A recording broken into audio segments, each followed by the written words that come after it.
I just need someone emotionally intelligent. I can't handle another immature man, emotionally immature woman. I cannot. You've heard it all before. Everyone is out here saying it. Let's talk about it. What are some signs and telling markers of a person truly being emotionally intelligent and emotionally mature, ready for a long-term partnership? Yeah, ready. 1, the ability to reflect over, respond and react. So if they say, I need some time to reply to this, and their communication style through text, voice messaging or calling is calm and grounded and leaning towards the slower side rather than the fast side, that is a great sign. And equally, them being happy, stable and grounded about your slower replies and slower reflective responses that aren't quick and reactive. If they're okay with that and they don't speak about how you take too long to reply, if they don't do that, that's a good sign. 2, their communication style, pace and tone remains the same throughout the connection, giving time to actually look at that and analyze that. So let's take a 3-month trial period of just communicating with them first and then analysing and sort of reflecting on their style of communication. A lot of the time, emotionally immature and unready human beings, they will hook on quick, so that emotional reactivity, those quick responses, and then they will go cold. And a lot of the time they will blame it on some excuse that isn't actually real. For example, I've started a new job and I just don't have enough time and enough energy to get back to you. Yes, in some cases I'm sure this can actually happen, but trust your gut. With these changes, there will be an energetic shift that you will be able to feel. If you feel that, that means they are emotionally unready for a long-term committed relationship that is going to be healthy and sustainable. It means they have insecure attachment issues that they need to look at and work on with a trained specialist. Literally, that's the only way attachment issues can be healed, by the way. You can't do it on your own by reading a book, because it's healed through attachment itself. That's the whole point of a therapeutic relationship. Anyway, 3, on their dating profiles, or even when you meet them, if you meet them and talk to them, they won't focus on what I'm not looking for, or this is what I cannot deal with. But instead, they just write about what they're genuinely looking for and the positive things they want in a person. If you see them saying in their bio, for example, if you're going to match with me, then at least talk to me, or something like this, they're still bitter and hurt, and they're carrying that energy, that bitter, jaded energy into their next relationship. They're not ready. 4, they will actually have substance. They will actually have material about themselves they will share on their dating profile, or at least when you start talking to them. As in, they will know who they are, what they're doing, what they're looking for in a partner, and they will know things about themselves. If they haven't done this, then it's very likely they're looking to find themselves through dating, through another person, which means if they don't have a stable sense of self, then it's likely to change while you're with them. Therefore, you don't know what you're marrying into. Does that make sense? They're not ready. 4, they will have knowledge over their attachment style. Look it up if you don't know what I'm talking about. They will have knowledge over their attachment style and the way that they conflict resolve. They will know something about how they resolve conflict, and they will know about their triggers in relationships. And they will want to speak about that before getting in a relationship with you. They should know by now, and so should we, that one of the major determining factors of the longevity of a relationship boils down to how compatible our conflict styles are. Whether you can argue and get over it. Some people, they're not compatible in that way, and that's why the relationship will fail.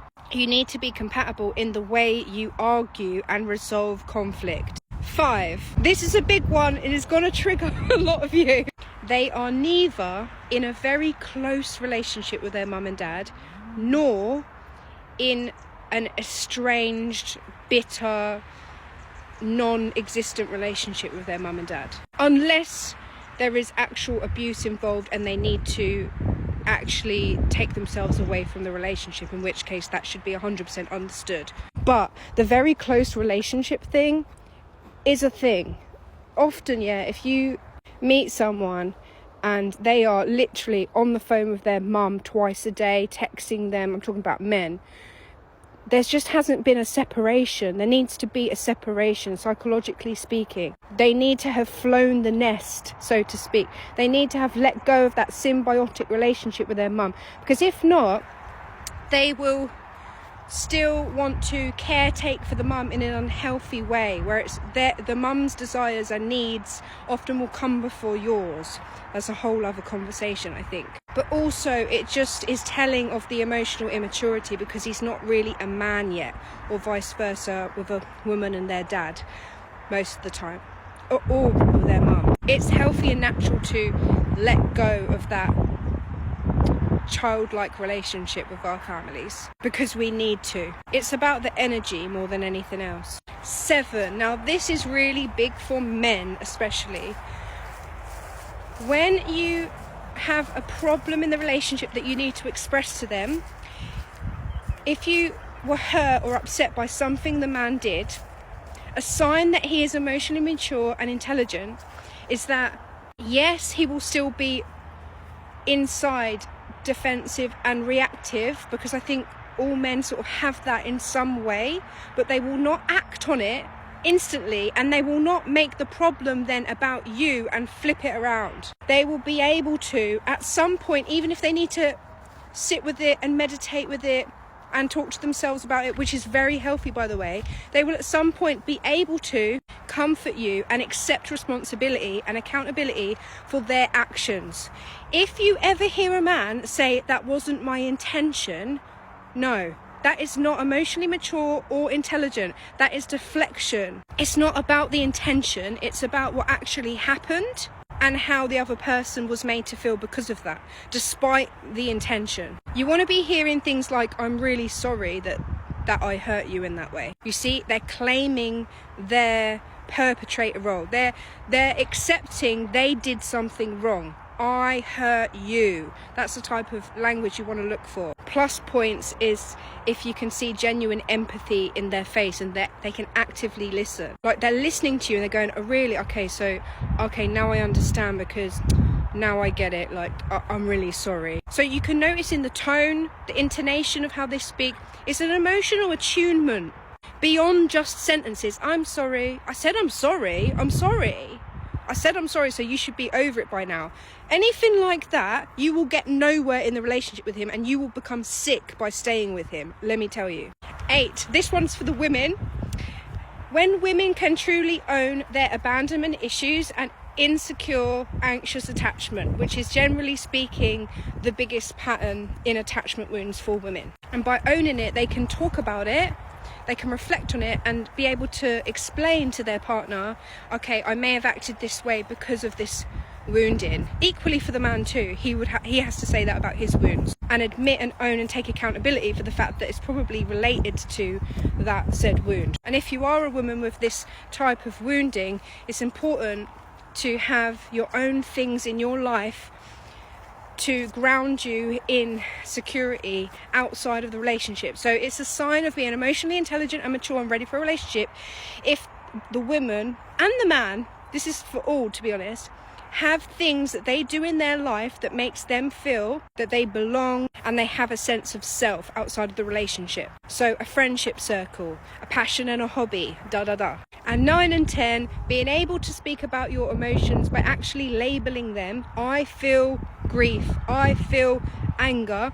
And 10, not running away from important, serious conversations, but actually wanting to have them, because ultimately it makes the relationship stronger. Thank you for listening. Let me know what you think in the comments. Have you experienced this? Where are you at with this journey? Assalamu alaikum.